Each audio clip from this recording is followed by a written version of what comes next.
Hello everyone. Welcome to another session on design patterns in Go. In this session, I will explain you the adapter design pattern. So as a practice, what I will do is I will first explain you the what of the design pattern, followed by why, and finally I'll write a program and explain you the program to explain you the how of the design pattern. Now everything related to the program, the GitHub link for that will be present in the description part of the video. Now let's start with the what of the adapter design pattern. So adapter design pattern comes under the category of structural design pattern, and we also call this pattern as a wrapper pattern. Now, what is it? It is used so that two unrelated objects can work together using an adapter. Now, there's a new term called adapter here. What exactly the adapter is? The thing that joins these unrelated objects is called an adapter. So you can see that there are two unrelated objects and we want them to communicate with each other. So we have introduced a new thing called adapter in between that will do the job of making them communicate, right? This is all about the adapter pattern. Now let's take a real-time example. Suppose I have a mobile that takes an input of 10 volts to charge. I have a socket, right? That also produces the 10 volt, right? Of the mobile charging in the socket, and socket gives 10 volt charging except 10 mobile except 10 volts, everything is good. Now, what if the socket is changed to 220 volt or say 100 volt? What will happen now? Now the output or the power that I am getting is 220 volts, say, and the input I want for my mobile is 10 volt. Now, how to make it happen or what to do now? These are two unrelated objects. What is there? There's an adapter in between that does the jobs for us in the real-time scenario, right? What that adapter does it accepts 220 volt or 120 volt, whatever input is coming from the socket, and convert that input into the input that my mobile expects, be it 10 volt, 12 volt, or 3 volt, anything. So this is one real-time example of the adapter design pattern. Now, when we implement the adapter design pattern in our code, so there are multiple four participants during the implementation. The first participant is the target interface. So this is nothing but an interface which will be used by the clients to interact. Now, the second thing is the adapter, as I've used adapter previously as well. This is a wrapper which implements the target interface and modifies the specific request available from the adaptee class. Now, what is this adaptee class? This is actually the extension of the additional functionality that we have provided using the adapter method. Right now, let's look into the third part, that is the adaptee. This is an object which is used by the adapter to reuse the existing functionality and modify them for the desired use. We can understand it as, and this is a proper implementation of the additional functionality that we want to provide.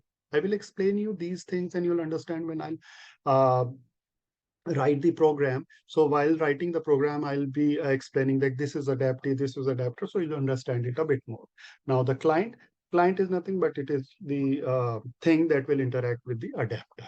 Now, so these all are the four participants that take part when we implement the adapter design pattern. Now let me explain you the adapter design pattern. For that, let me draw the diagram for you, and let me draw the squares first.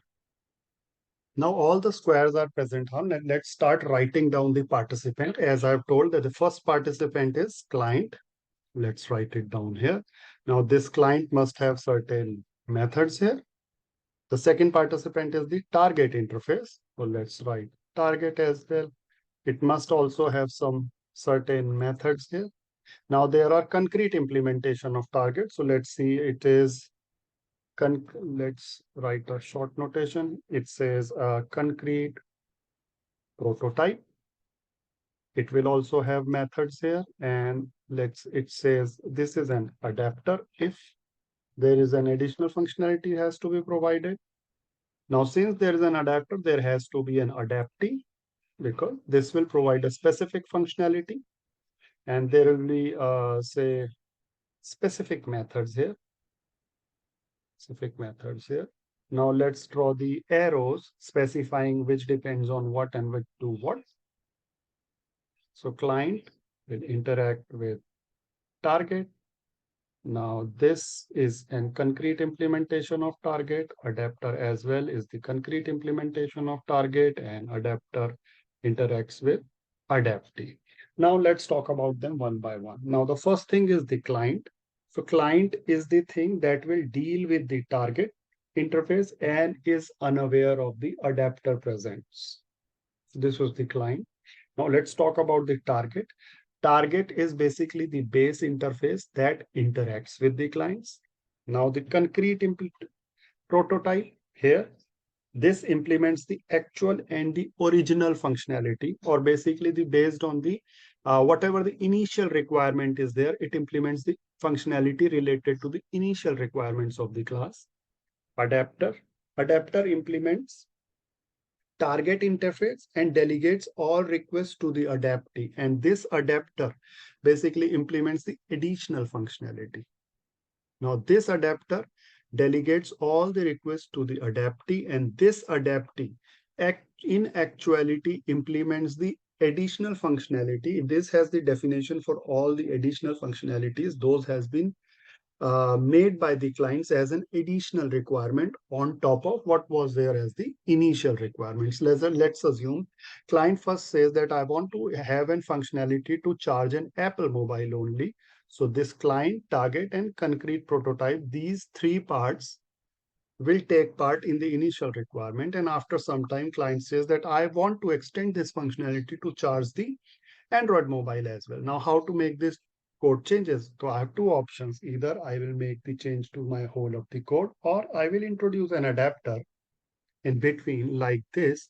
And here, and I will introduce an adaptee that is charge Android mobile, through which this client can charge the Android mobile as well. Hope it is making sense to you all. So this is all about the what of the Android design pattern and the diagrammatic way of how I can explain things to you. Let me close it down and come back to the main window. Now let's talk about the why of the adapter design pattern, of why we use it. When we do not need to change the existing object or interface, rather we want to add a new functionality of on top of what is existing. The same case as I've explained previously, first client wants to have a functionality to charge the Apple mobile. Now they want to extend the functionality to the Android mobile as well. So I do not want to make changes to my existing code. Rather, I want to add an functionality of top of the code.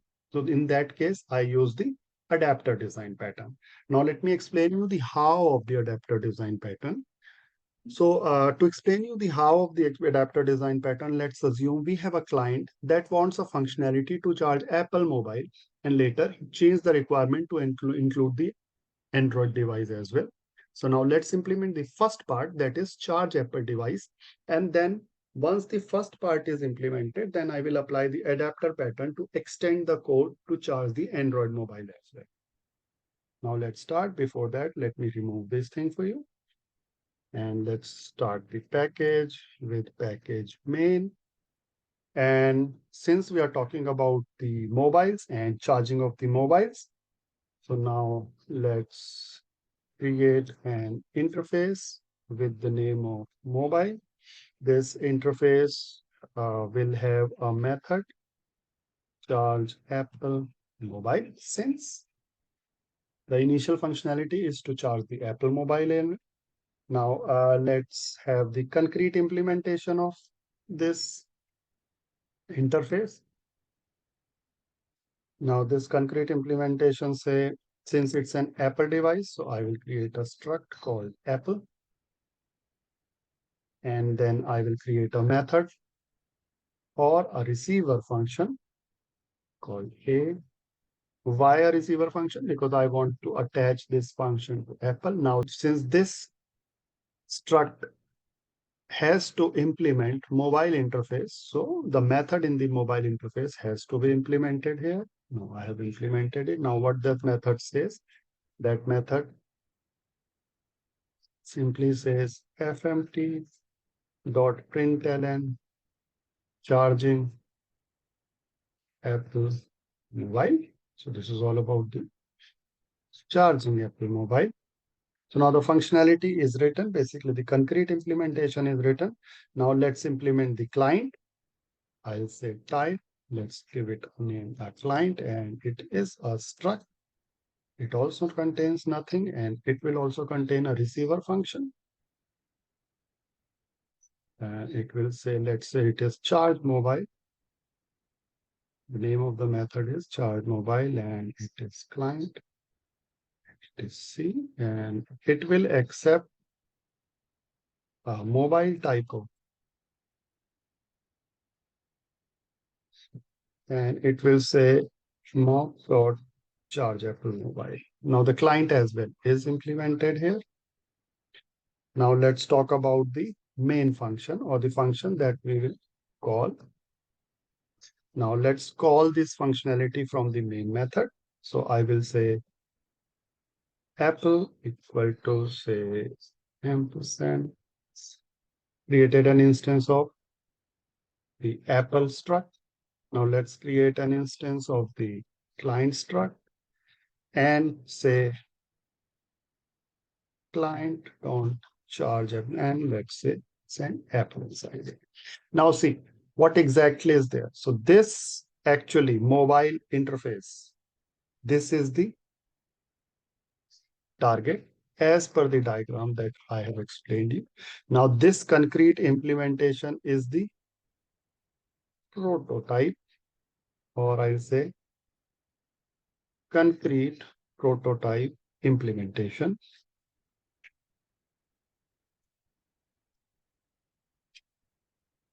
And this client is the client here, and from main method we are calling it. Now see how things will go. Now client has a method called charge mobile that accepts a parameter called mob, and that mob is of type mobile, right?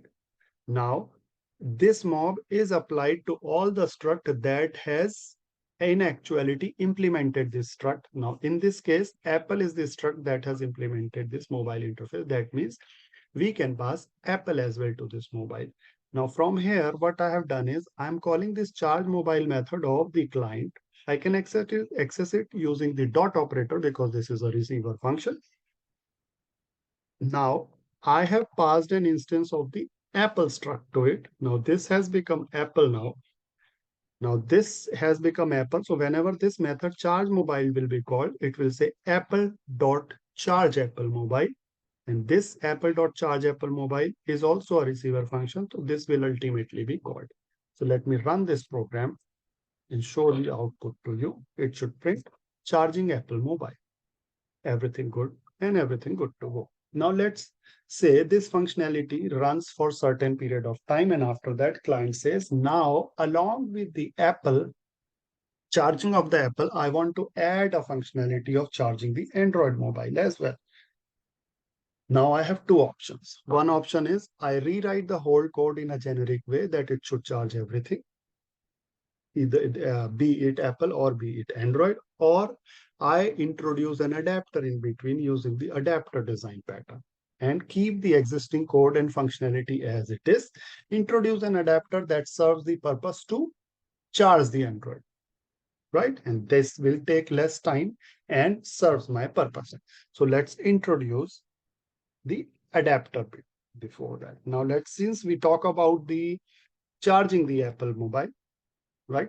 So we have introduced an Apple struct and a method related to it. Now we are talking about charging the Android struct. So same has to be there. So I will say an Android struct and also an charge Android mobile, and it should be an Android and it should see charging Android mobile. So this actually here, what is this? This is an adaptive. Why? Because this contains the specific functionality or the specific requirement changed functionality that was requested by the client. Now, along with adaptive, the other thing that I have to implement is adapter, right? Now let's implement the adapter. Now what this adapter is will actually do, right? This adapter will take the input and convert that client input into a form to charge the Android mobile, right? And finally provide the output back to the client so that client does not know that from where this output comes in. Now let's create a struct. Since this is for the Android adapter, right? Because the adapter, the job of the adapter is to call the or to charge the Android mobile phone. So let's name it as Android adapter. And this will be a struct and it should contain a member called Android.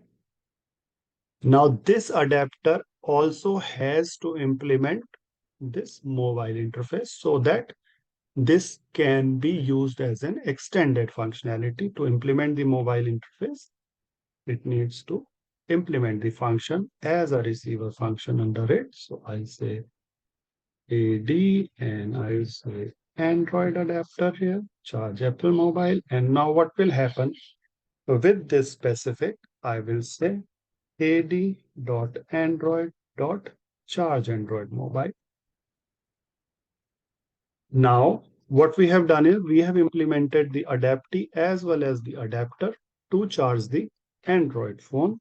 Now let's come here. So till now, we have implemented the first or initial requirement, right?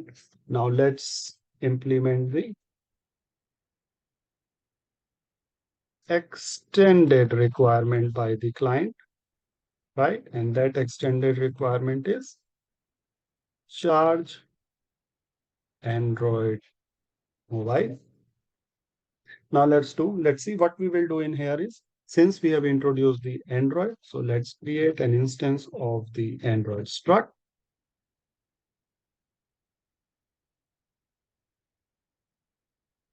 And we have created the Android adapter. Let's create an instance of the Android adapter. Now that Android adapter expects Android. So let's give this Android to the Android adapter. Client will remain the same. Now what this client will do is to call the Android method. This client will call its own method called charge mobile. Now, instead of passing the Apple instance, it will pass the Android adapter instance to this. This will be the only change, right? Now, what will happen is, in a similar way, when we pass the Apple here, so Apple method, apple.charge Apple mobile, this would have become. Now, when we pass the Android adapter here, so this will become Android adapter dot charge Apple mobile method. Now, if we'll go to the Android adapter dot charge mobile method, it says Android adapter dot Android dot charge Android mobile. Android is this and charge Android mobile. So internally, what will happen is whenever we make this change, right, instead of Apple, we pass the Android adapter. So it internally manages to call the charge Android mobile method, right? This is all about the adapter pattern. You see, the client does not care about it. We have introduced an adapter that is serving the functionality for us based on the parameter passed to it. Client is still calling the charge mobile method. That is all he's doing. The only thing that he's changing is the parameter changed. First, he's saying it's an Apple.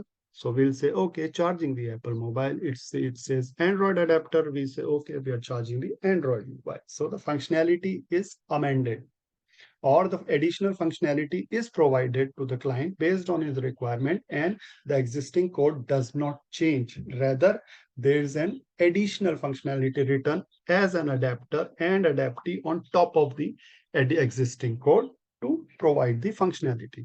Now let me run the program for you here and show you. So first, what will happen is this will say charging Apple mobile, and secondly, it will say charging Android mobile. You see, charging Apple mobile, charging Android mobile. So this is all about the implementation of the adapter design pattern.